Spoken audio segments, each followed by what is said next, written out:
this is Kamala Harris, the former Vice President of the United States and the 2024 Democratic presidential nominee. Recently, she released this book titled 107 Days, a book which I have read so you don't have to. And spoiler alert, it has a happy ending. Anyway, I'm sure you can guess that in that book, Kamala Harris complains a lot about Donald Trump. I mean a lot. Trump was slaying us in the polls on this issue. He preferred to just run on the problem, spouting incendiary language, about an invasion by criminals and violent gangs, rather than fix the problem. Says the presidential candidate who preferred to blame the border crisis on Republicans because they didn't vote for a border bill rather than fix the problem. And what Kamala doesn't mention in her book is that within days of taking office, President Trump immediately fixed the problem. No border bill required. Trump stood up there and spouted unfiltered nonsense about Hannibal Lecter and electric sharks. He called it the weave. Now, I call it nonsense. The double standard on our style of presentation was galling. If I hesitated or backtracked mid-sentence to try to clarify or better express a thought, it was word salad. Meanwhile, Trump could describe Hurricane Florence as one of the wettest we've ever seen from the standpoint of water. First of all, Hurricane Florence was in fact one of the wettest tropical cyclones in United States history, so Trump's description was accurate. In the meantime, here's one of Kamala's most recent word salads. But, I believe that we should always feel that, the children of the community are the children of the community. I'm not sure why it bothered him so much. It was futile to try to get inside his head. But for some reason, he hated the fact that I'd worked at McDonald's and repeatedly claimed I'd lied about it. Trump didn't hate that Kamala worked at McDonald's. He was attacking her for lying about it. And just like she didn't do during the campaign, Kamala offers zero evidence in her book that she ever worked there. Donald Trump, on the other hand, now the person that Kamala should have been more concerned about was President Joe Biden. And of all the people in the White House, I was in the worst position to make the case that he should drop out. I knew it would come off to him as incredibly self-serving if I advised him not to run. He would see it as naked ambition, perhaps as poisonous disloyalty. Even if my only message was, don't let the other guy win. In other words, she didn't want to hurt his feelings. But she was also afraid of repercussions from both the White House staff and from Joe and Dr. Jill. It's Joe and Jill's decision. We all said that like a mantra, as if we'd been hypnotized. Was it grace or was it recklessness? In retrospect, I think it was recklessness. The stakes were just simply too high. There wasn't a choice that should have been left to an individual's ego, an individual's ambition. It should have been more than a personal decision. Well, it was Joe Biden's choice because instead of Democrats telling the truth about his mental and physical health, they let him run for a second term and become the Democrat nominee. It turns out that actions, or lack thereof, have consequences. So the biggest controversy of the book is where Kamala reveals who she actually wanted as her VP. Of the 8 names on the list for vetting, I might as well say that Pete Buttigieg was my first choice. He would have been an ideal partner if I were a straight white man. But we were already asking a lot of Americans to accept a woman, a black woman, y'all know what I'm saying? A black woman married to a Jewish man nonetheless. Part of me wanted to say, screw it, let's just do it. But, knowing what was at stake, it was too big of a risk. So I guess what Kamala is saying is that Democrat voters are too bigoted and racist to vote for a black woman and a gay white man on the same presidential ticket. Who knew? I guess I'd ask you to just elaborate on that a little bit. It's hard to hear. Yeah. With you running as, you're the first woman elected vice president. You're a black woman and a South Asian woman elected to that high office, very nearly elected president. To say that he couldn't be on the ticket effectively because he was gay is hard to hear. No. That's not what I said. That he couldn't be on the ticket because he is gay. No, she literally said it. Sad, really. Another VP candidate was Pennsylvania Governor Josh Shapiro, and Kamala was worried that he would overshadow her. He peppered me with questions, trying to nail down in detail what role I saw for my VP. At one point, he mused that he would want to be in the room for every decision. I told him bluntly that was an unrealistic expectation. A vice president is not a co-president. I had a nagging concern that he would be unable to settle for a role as number 2 and that it would wear on our partnership. I had to be able to completely trust the person in that role. Every day as president, I said, I'll have 99 problems, and my VP can't be one. And this is hypocritical, considering that Kamala enjoyed that same privilege with Joe Biden. President Biden always said that he wants you to be the last person in the room, particularly for big decisions, just as he was for President Obama. He just made a really big decision, Afghanistan. Yes. Were you the last person in the room? Yes. I will bring a perspective that will contribute to the overall decisions that we make. He and I are in almost every meeting together, have made almost every decision together. It is often the case that as I will ask his opinion about things, he will ask my opinion. And through that process, I think that we arrive at a good place. And ultimately, of course, he is the president and he makes the final decision. So she wasn't prepared to extend that courtesy to her VP pick, which is ironic considering that in her book, Kamala is constantly bitching about her so-called talents not being appreciated by Joe Biden's staff. Their thinking was zero-sum. If she's shining, he's dimmed. None of them grasped that if he did well, I did well, and if I did well, he did well. My success was important for him, but his team didn't get it. Oh, and speaking of Josh Shapiro. Now, Trump, of course, immediately took the most decisive tactic he could think of, musing publicly that Josh Shapiro's Jewish identity would cost me the votes of Arab Americans. It was a typical dog whistle, except that now the frequency was audible to more than his Charlottesville, tiki torch acolytes. Oh, you mean the so-called acolytes that President Trump disavowed? Oh, those people, all of those people, excuse me, I've condemned neo-Nazis. I've condemned many different groups. You also had people that were very fine people on both sides. You had people in that group, excuse me, I saw the same pictures as you did. You had people in that group that were there to protest the taking down of, to them, a very, very important statue and the renaming of a park from Robert E. Lee to another name. And I'm not talking about the neo-Nazis and the white nationalists, because they should be condemned totally. But you had many people in that group other than neo-Nazis and white nationalists, okay? But more importantly, Donald Trump never mused that picking Josh Shapiro would lose Kamala Arab American votes. Look it up. And spoiler alert, you'll never find it, because it never happened. Clearly this garbage book wasn't fact-checked. Well, at least until now. Next, Kamala was also considering Senator Mark Kelly of Arizona to be a VP pick. Kamala Harris writes, I admired Mark Kelly. He would be magnetic. As I sat across from him, what I saw was our American ideal of selfless service. Just, untarnished. He also hadn't yet had an oh shit moment in his relatively short political career. You know what I mean? Could a captain used to deference and respect adapt to an opponent's national campaign specifically designed to disrespect him, to cut a hero down to something so small? I realized that I couldn't afford to test Mark Kelly in that ugly grinder. So according to Kamala Harris, Mark Kelly, who flew 39 combat missions in Operation Desert Storm and 4 space shuttle missions, both as a pilot and a shuttle commander, might be too weak to handle potential attacks from Donald Trump. Makes sense to me, what's your problem? Now, when it came to picking a running mate, Kamala reached out to former President Bill Clinton for advice.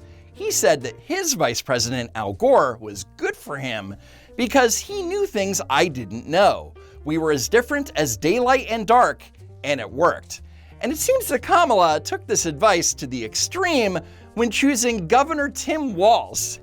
Here she is talking about their meeting. Well, he was immediately self-critical.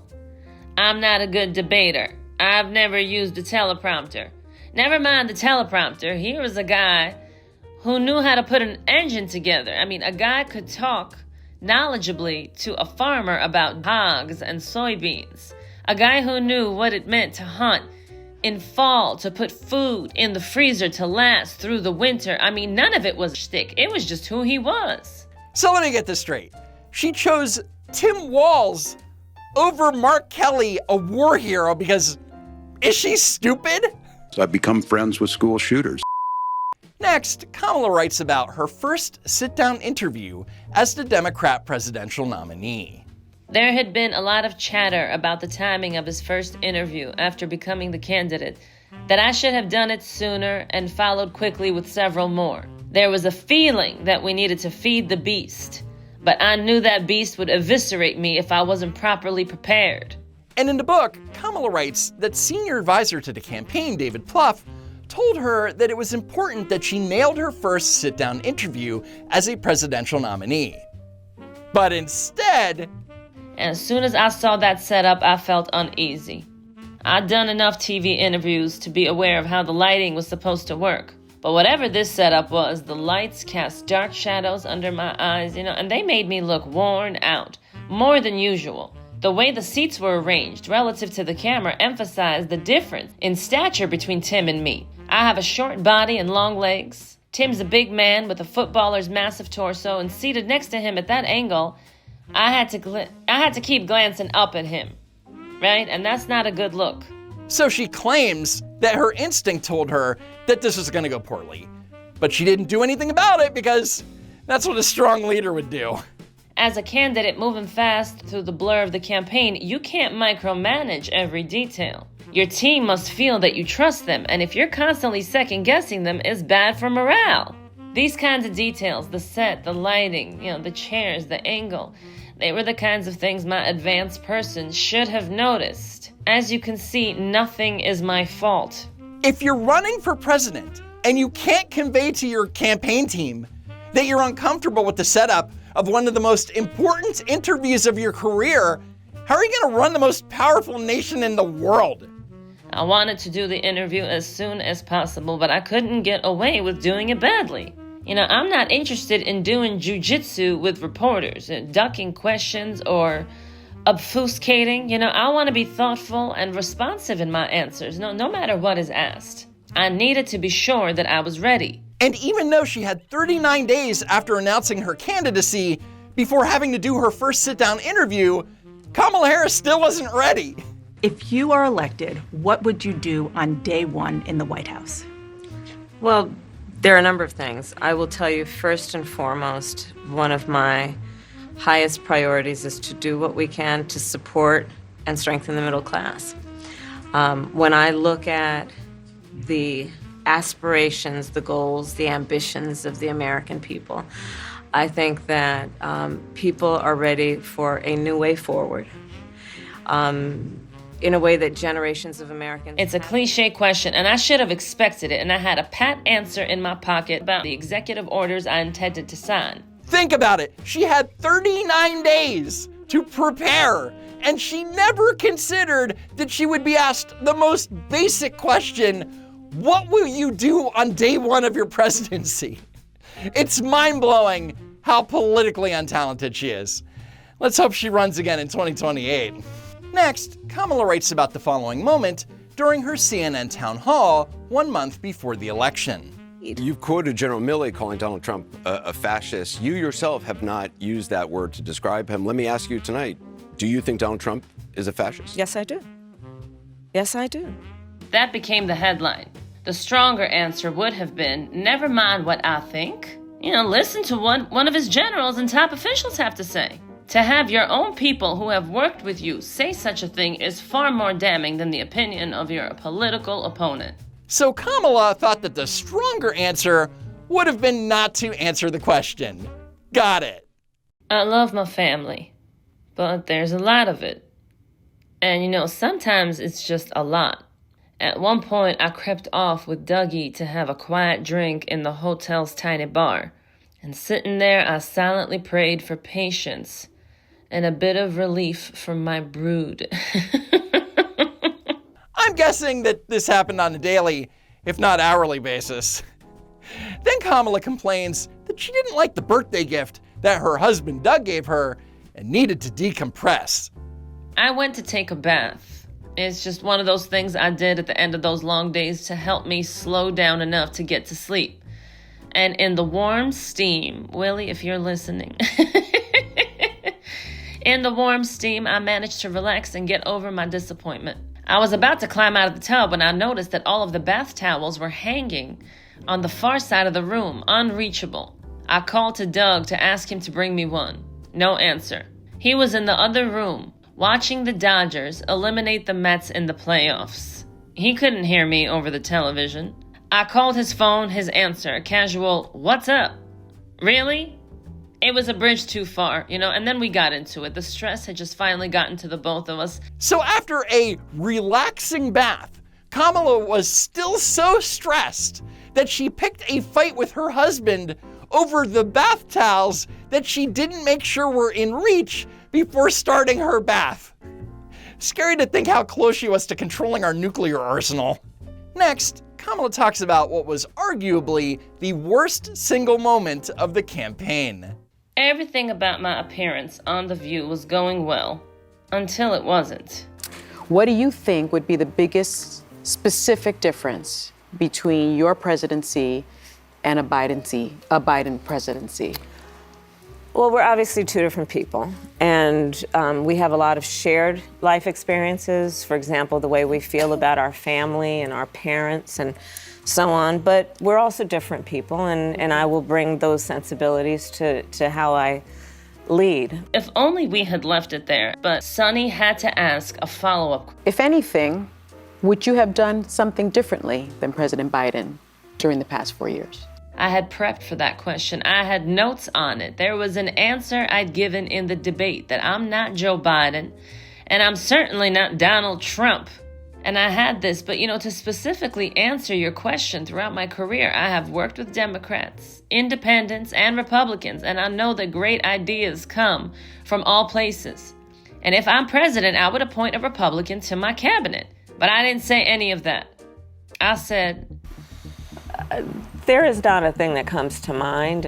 I had no idea I just pulled the pin on a hand grenade, and I wasn't braced for that explosion that was coming. The clip was a gift to the Trump campaign, and they used it in an ad after ad to shackle me to an unpopular president. Why didn't I separate myself from Joe Biden? Because she's stupid. According to Gallup, at the time of her appearance on The View, Joe Biden's approval rating was at a dismal 39%. And according to Kamala, she had no idea. Over the course of the 107 days, I became increasingly aware that people wanted to know there was a separation and that it was a big issue for them. I just didn't realize how big. David Plouffe was the most outspoken. He said that he felt someone needed to do an intervention with me, that I needed to get it through my head, that this was a real issue. That was when he told me bluntly, people hate Joe Biden. Fact check true, Kamala. So the best chapter of the book is from her recollection of election night, when campaign chair Jen O'Malley Dillon broke the news to Kamala that she would lose the election and that there was no path forward. Then J.O.D. called me. I'm sorry, ma'am. I don't think you're going to get there. Oh my God, what's going to happen to our country? I could barely breathe, y'all.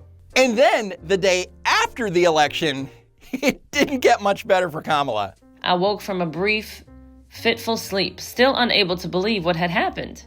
My mind tumbled through impossible scenarios. It's not true.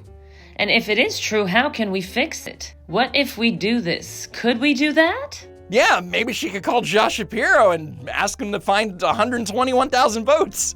Maybe she could incite a mostly peaceful protest at the Capitol.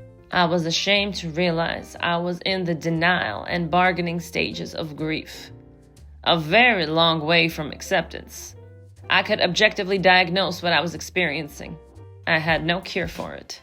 But soon after, Kamala made her concession call to President-elect Donald J. Trump, and then 62 days later, she certified the 2024 election, saying, quote, "It was one of the most difficult things I have ever done."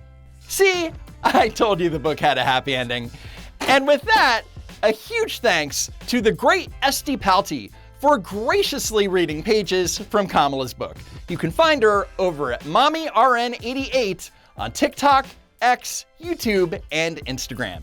And you can find merch to support this channel over at don'twalkrun.shop. Thank you so much for tuning in, and I hope to see you next time, if there is a next time.